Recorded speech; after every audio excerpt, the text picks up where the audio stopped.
Compound इन्ट्रेस्टको केही महत्त्वपूर्ण क्वेसनहरू रहेका छन्। यी क्वेसनहरू यासीमा 4 र 5 मार्क्स लङ क्वेसन र हायर एबिलिटी क्वेसनमा आउन सक्ने क्वेसन हुन् र यी क्वेसनहरूले पक्कै पनि स्टुडेन्टहरूलाई केही फाइदा पुर्याउनेछ र यी क्वेसनहरूलाई प्र्याक्टिस गर्ने र हेर्ने काम गर्नु होला। र यी क्वेसनहरू रिपिटेड पनि छन्, पहिला आइरहेका क्वेसन पनि हुन् र केही नयाँ टाइपको पनि छ। The simple interest and the compound interest of a sum of money in 2 years are 600 and 636 respectively. Find the annual rate of interest and the principal. Simple interest र compound interest भनेको छ कुनै एउटा प्रिन्सिपलको त्यो प्रिन्सिपल दिएको छैन कति हो सम भन्ने, टाइम दिएको छ 2 इयर्स। 2 इयर्समा सिम्पल इन्ट्रेस्ट 600 हुन्छ अनि कम्पाउन्ड इन्ट्रेस्ट 636 हुन्छ भने त्यसको रेट अफ इन्ट्रेस्ट कति हो र प्रिन्सिपल कति हो त्यो दुईटै निकाल्नु पर्यो। यहाँ अननोन भनेको रेट पनि अननोन छ र प्रिन्सिपल पनि अननोन छ। भनेपछि अब हामी के गर्नुपर्छ भने यसमा सिम्पल इन्ट्रेस्ट र कम्पाउन्ड इन्ट्रेस्टको दुवै वेबाट दुवैलाई सल्भ गर्दै जाँदा इक्वेसन सल्भ गरेर जाने हो।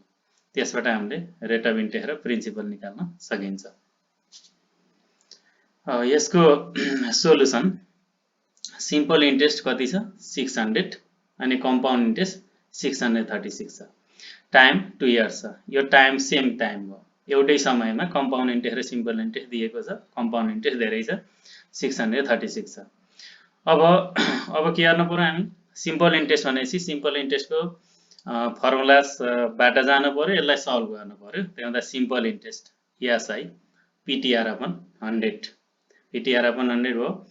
सिम्पल इन्ट्रेस्ट दिएकै हो 600 अनि प्रिन्सिपल छैन हामीसँग, टाइम 2 इयर्स छ, रेट छैन, यो निकाल्नु पर्ने छ।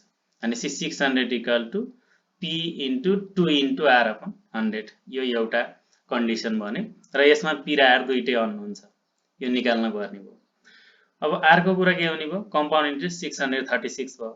636 भनेपछि कम्पाउन्ड इन्ट्रेस्टको फर्मुला के p times 1 plus R upon 100 power t minus 1 भनेपछि कम्पाउन्ड इन्ट्रेस्ट कति छ 636 छ कम्पाउन्ड इन्ट्रेस्ट। भनेपछि p times 1 plus R upon 100 power 2 time same भयो, एउटै छ समय 2 वर्ष भनेपछि माइनस 1।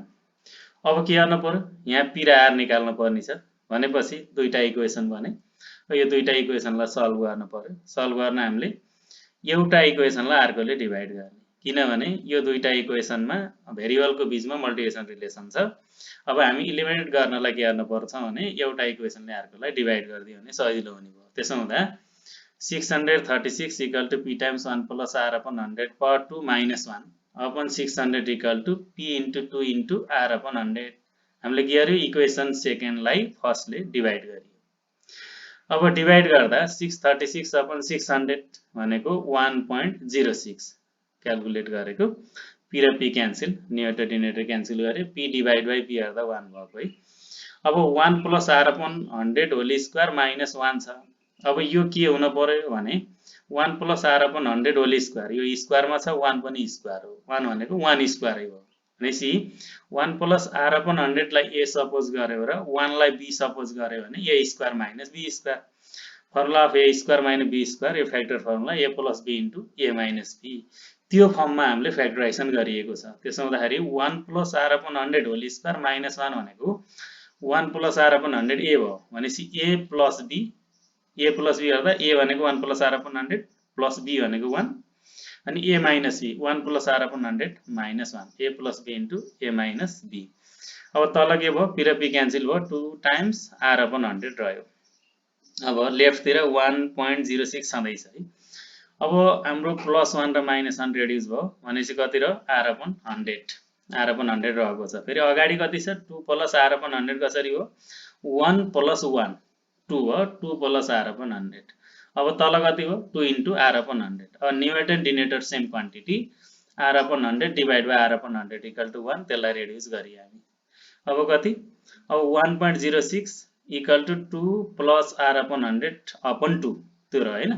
अब 1.06 मल्टिप्लाई 2 क्रस मल्टिप्लिकेसन गरेको 2.12 equal to 2 plus r upon 100, 2.12 plus 2 लाई ट्रान्सफर गर्दा माइनस 2 गर्दा 2.12 minus 2 equal to 0.12 equal to R upon 100 भनेपछि cross multiplication 0.12 into 100 equal to 12 भयो। भनेपछि रेट अफ इन्ट्रेस्ट कति रहेछ 12% रहेछ। भनेपछि यसबाट रेट आयो। अब हामीलाई निकाल्न पर्ने फेरि के छ प्रिन्सिपल छ। अब यो भ्यालु आर को भ्यालुलाई जुनसुकै इक्वेसनमा पनि राख्न सकिन्छ र सजिलो के छ सानो देखिन्छ इक्वेसन फर्स्ट त्यहाँदा putting value of R in equation first इक्वेसनमा लगेर राखिदिने। आर को भ्यालु फर्स्ट इक्वेसनमा लगेर राख्दाखेरि 600 equal to P into 2 into R को ठाउँमा कति 12 किन रेट आइसक्यो अपन 100 क्रस मल्टिप्लिकेसन हो त्यो 60,000 इक्वल टु पी इन्टु 24 गर्दाखेरि 2500 इक्वल टु पी भनेपछि प्रिन्सिपल 2500 भनेपछि यहाँको सम कति रहेछ सम अफ द मनी 2500 रहेछ। यो चाहिँ एउटै टाइममा सिम्पल इन्ट्रेस्ट र कम्पाउन्ड इन्ट्रेस्ट दिँदाखेरि हामीले प्रिन्सिपल र रेट निकाल्ने यो एउटा क्वेसन हो। यो एउटा इम्पोर्टेन्ट क्वेसन भयो।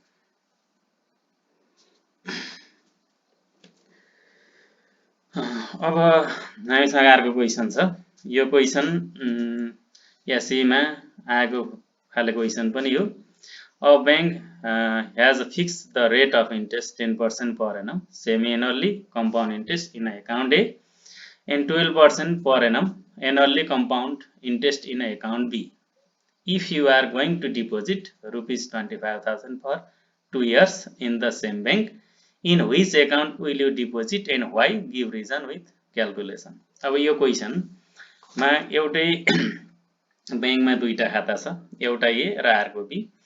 ए भन्नेमा यदि तिमीले सेभ गर्यो भने पैसा राख्न गयो भने के हुन्छ एमा 10% रेटमा सेमी एनुअल कम्पाउन्ड इन्ट्रेस्ट दिन्छ। अब अर्को बी मा गयो भने के हुन्छ 12% रेटमा एनुअली कम्पाउन्ड इन्ट्रेस्ट दिन्छ। अब तिमी 25,000 जम्मा गर्नको लागि गयो र 2 वर्षको लागि त्यो बैंकमा राख्छौ भने कुन एकाउन्टमा राख्छौ र किन यो क्याल्कुलेसन सहित भन्न पर्यो। यो रिजनेबल क्वेसन यो हायर एबिलिटी क्वेसन हो। भनेपछि यसमा प्रिन्सिपल 25,000 छ, टाइम 2 इयर्स छ, रेट अफ इन्ट्रेस्ट दुई थरी 10% र 12%। 10% चाहिँ semi annual compound rate of interest, 12% चाहिँ annual compound rate of interest छ। अब यो क्वेसनलाई हामीले दुईटा मेथडबाट गर्न सकिन्छ। एउटा चाहिँ इन्ट्रेस्ट नै निकालेर कम्पेयर गर्न पनि सकियो, अर्को एमाउन्ट निकालेर गर्न पनि सकियो। अब कसैले एमाउन्ट निकालेर गर्छ भने नि भयो, किन 2 वर्षको लागि राख्ने उसले 2 वर्षमा सामा र ब्याज सबै फिर्ता गर्छु भन्ने किसिमले हिसाब गर्यो भने नि पाए। अब 2 वर्षको ब्याज मात्रै हेर्छु भनेर इन्ट्रेस्टबाट मात्र गर्न पनि सकियो। यसलाई दुईटै तरिकाले गर्दाखेरि राइट हुन सक्छ। प्रिन्सिपल यसको 25,000 छ, टाइम 2 इयर्स छ। अब एकाउन्ट ए मा राख्न गइयो भने सेमी एनुअल रेट दिएको छ 10%। भनेपछि हाफ इयरली कम्पाउन्ड इन्ट्रेस्टको फर्मुला चाहियो। Semi annually compound interest CI half yearly P times 1 + r / 200 power 2t - 1। अब यसमा भ्यालु राख्दै जाने हो। यहाँ पी भनेको 25,000, 1 प्लस रेट भनेको सेमी एनुअल रेट चाहिँ 10% छ अपन 200 अनि पावर 2t भनेपछि 2 into time 2 years 2 into 2 - 1 rupees 25,000 अनि 1 प्लस 10/200 0.05 होल पावर 4 2 इन्टु 2 4 - 1 25,000 अनि 1.1 प्लस 0.05 अनि 1.05 होल पावर 4 - 1 25,000 अब तो क्याल्कुलेट गरे हो तो 1.05 होल पावर 4 - 1 क्याल्कुलेट गर्दा 0.21550 अब यसमा के भने क्याल्कुलेट गर्दा जति भ्यालु आउँछ भने पनि फाइनल आन्सर नआउँदासम्म सबै राख्ने यो राख्न पर्यो। अब यसलाई क्याल्कुलेट गर्दा कति हो 5387.66 यो क्याल्कुलेसन गरेर हेर्न सकिन्छ। यो भ्यालु आयो सेमी एनुअल कम्पाउन्ड इन्ट्रेस्ट। यो क्वेसनलाई मैले इन्ट्रेस्टबाट गर्दै छु, यसलाई अमाउन्टबाट पनि गर्न सकिन्छ। यहाँ इन्ट्रेस्ट निकालेर कम्पेयर गरिँदैछ। अब एकाउन्ट बी मा राख्यो भने कति छ rate of interest 12%। Annual compound yearly compound interest भनेको छ 12% दिने भने अब यसको इयरली कम्पाउन्ड इन्ट्रेस्टको फर्मुला के p times 1 + r / 100 power t - 1। अब प्रिन्सिपल त्यही नै हो 25,000 हो।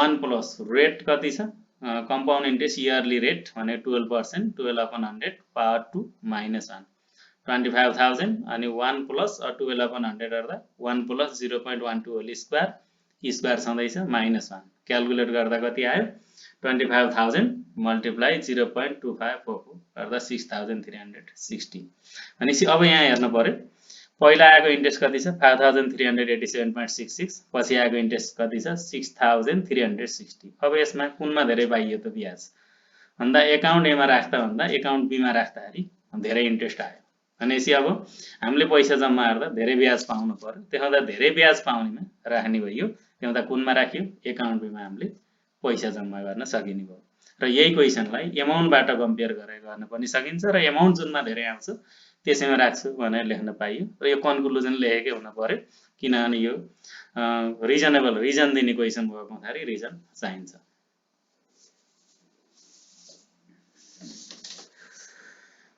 अब अर्को question Vinay lent altogether rupees 6600 to Sadhani and Deepak for 2 years. Sadhani agreed to pay the simple interest at 15% per annum and Deepak agreed to pay the compound interest at the same rate.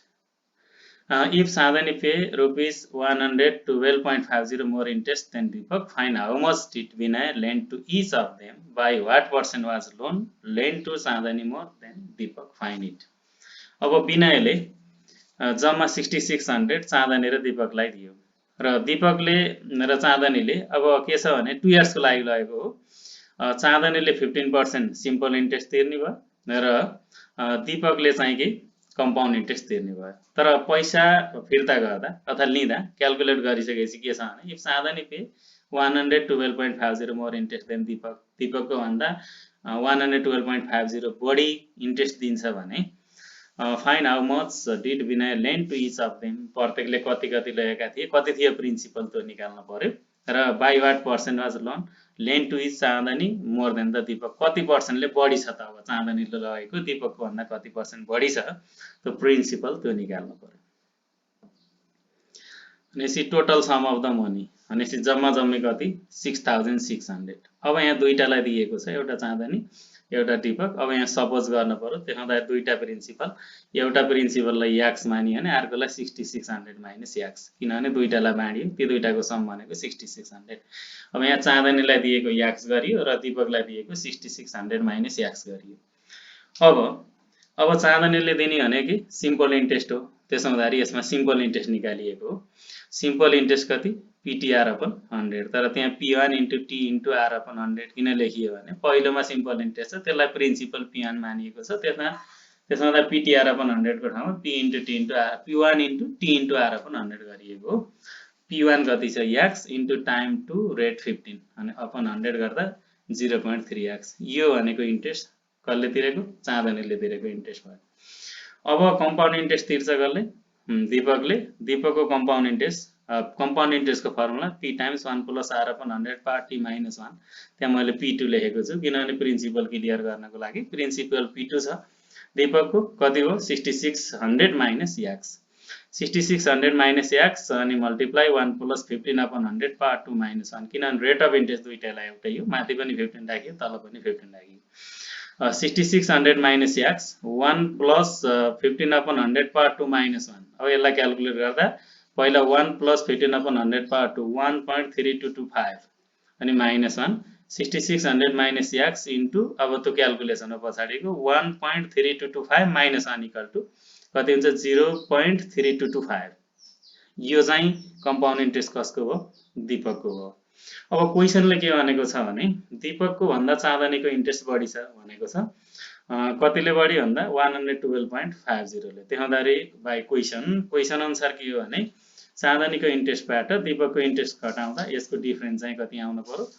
112.50 आउनु पर्यो त्यही गरियो त्यहाँ 0.3x minus 6600 minus x multiply 0.3225 equal to 112.50 यो चाहिँ चाँदनीको इन्ट्रेस्टबाट दीपकको interest subtract गरेको equation भयो अब यसको क्याल्कुलेसन हो तल 0.3x minus 6600 multiply 0.3225 गर्दाखेरि 2128.50 माइनस इन्टु माइनस प्लस हो त्यसपछि x into 0.3225 0.3225x equal to 112.50 अब 0.3x plus 0.3225x Edison 0.6225x अब माइनस 2128.50 लाई ट्रान्सफर गरियो प्लस हुने भयो अर्कोतिर लाँदा 112.50 सँग एडिसन गरियो कति आयो 2241 आयो अब यो x को भ्यालु ट्रान्सफर गरेर डिभाइड गर्दा 3600 आयो। यो 3600 भनेको के हो? चाँदनीले लिएको भयो प्रिन्सिपल हो, सम हो। त्यहाँ हुँदा कति आयो? चाँदनीले लिएको 3600। अब टोटल 6600 मा 3600 चाँदनीलाई पर्यो भने दीपकलाई कति पर्यो? 3000 पर्यो। त्यो माइनस गर्दा आइहाल्यो, 6600 माइनस x गर्दा आयो।